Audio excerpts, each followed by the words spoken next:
multitude of voices, at single velocity, delivering news at the speed of sound. 107.9 in your radio dial. This is the program that everyone has been waiting for. DYZX Real Talk Radio 91.5 on your dial. DYZX Real Talk Radio. A member of KBP. Kapisanan ng mga broadcasters sa Pilipinas.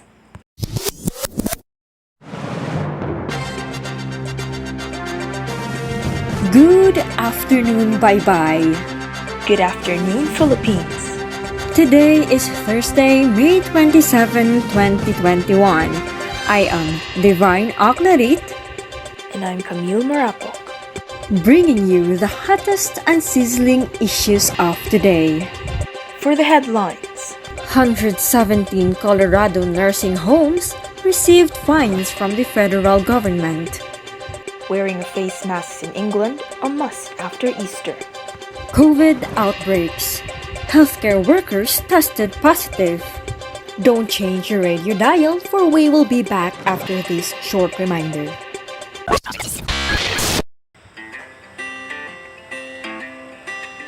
Not performing hand washing, not wearing your face mask, not observing 1 meter distancing while you are outside interacting with. There's some ways to apply the virus that's been spreading now.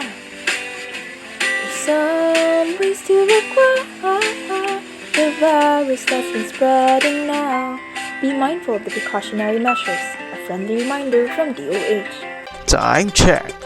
It's 2 o'clock in the afternoon of May 27, 2021. You're tuned into DYZX Real Talk Radio. 117 Colorado nursing homes receive fines from the federal government. Here's Devine Oclarit, live in Colorado. Good afternoon. Yes, Camille. More than 100 Colorado nursing homes that experience COVID-19 outbreaks were fined for poor infection control, such as poor hand hygiene and other pandemic-related failures.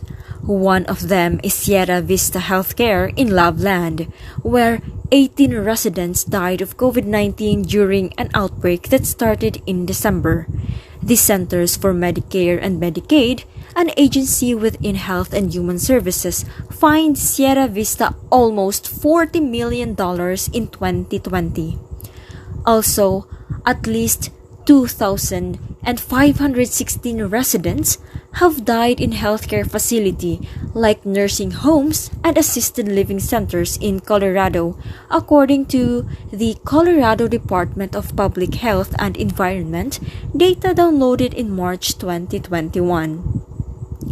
It is unbelievable, said Brian Lee, who runs Families for Better Care, a group that advocates for nursing home residents and their families. Decontamination using hand hygiene remains one of the most important and effective methods for reducing healthcare-associated infections and cross-infection between patients.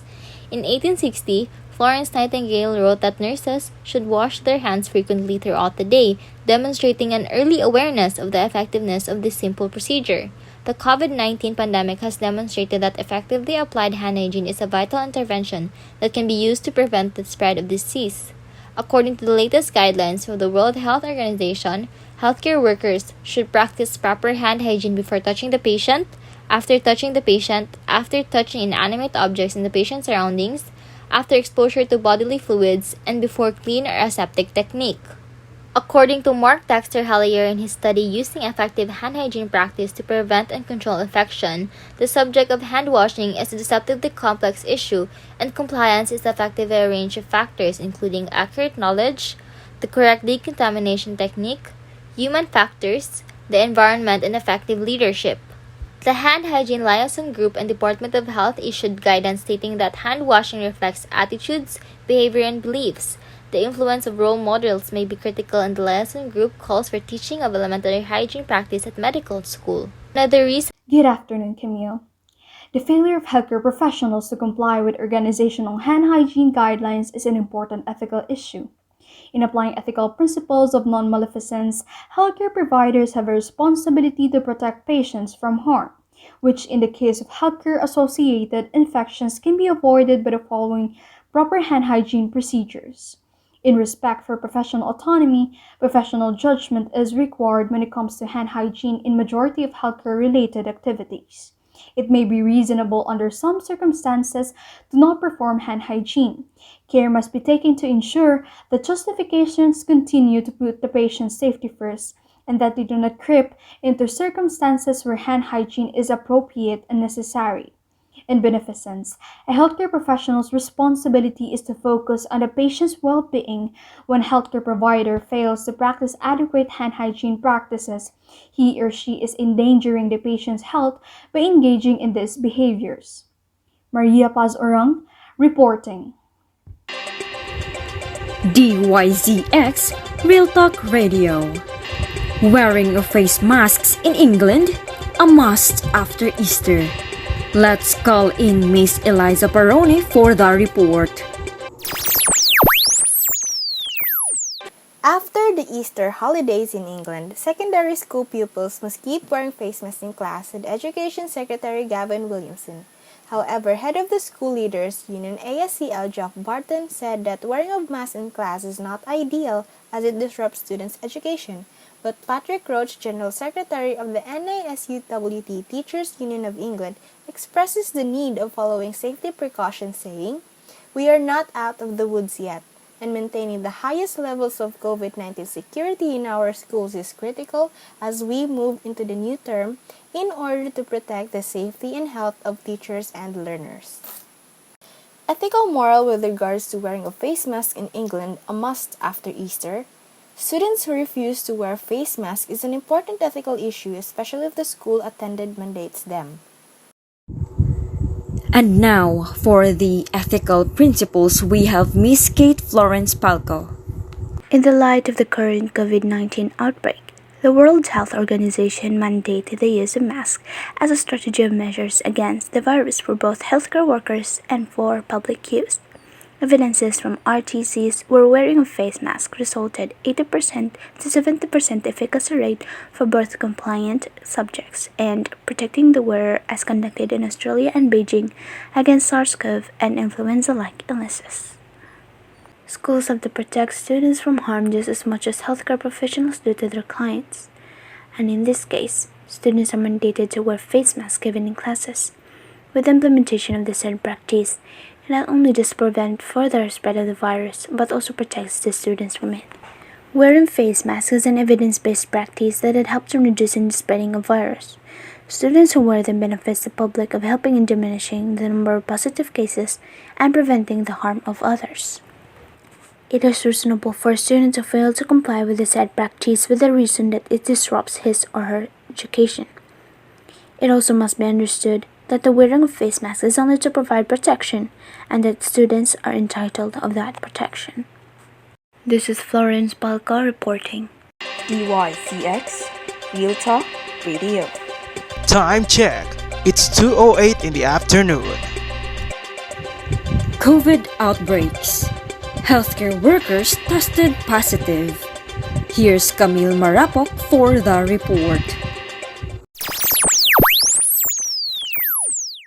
The pandemic has been one of the alarming situations that the country is facing. Therefore, precautionary measurements like physical distancing was implemented. But at a public hospital, people waiting in line to have a checkup were close to one another, disregarding the 1-meter physical distancing that the government and the Department of Health implemented. One of the healthcare workers, which was a nurse, advised those people to observe physical distancing but seemed to forget it as she was approached by a patient's relative and hugged as a sign of greeting. This has been one of the alarming situations that the country is facing, as statistics shows that even in a healthcare facility, its workers could also test positive. This has been Camille Marapoc reporting. On the other hand, here's Isaac David Marcelo for the evidence-based practice and ethico-moral. Isaac?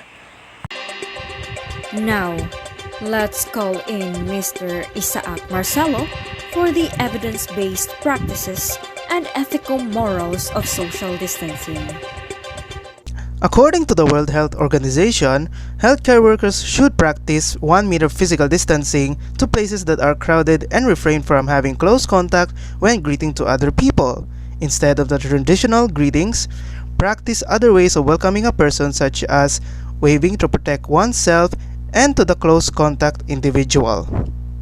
Having close contact with a person in a public place is an ethical issue, especially when there are health protocols pertaining to social distancing. In non-maleficence, healthcare workers have the responsibility in protecting themselves and to the other people around against the spreading of COVID-19. However, the right of a person to greet another individual in their free will is his or her right. But with this pandemic, following physical distancing will help limit the spread of the virus. This is Isaac David Marcelo reporting. That's all for today's news. Once again, I am Devine Oclarit, And I'm Camille Marapoc. proud members of KBP. Copy sana ng mga broadcasters sa Pilipinas. DYZX Real Talk Radio. Multitude of voices, At single velocity. delivering news at the speed of sound. 107.9 in your radio dial.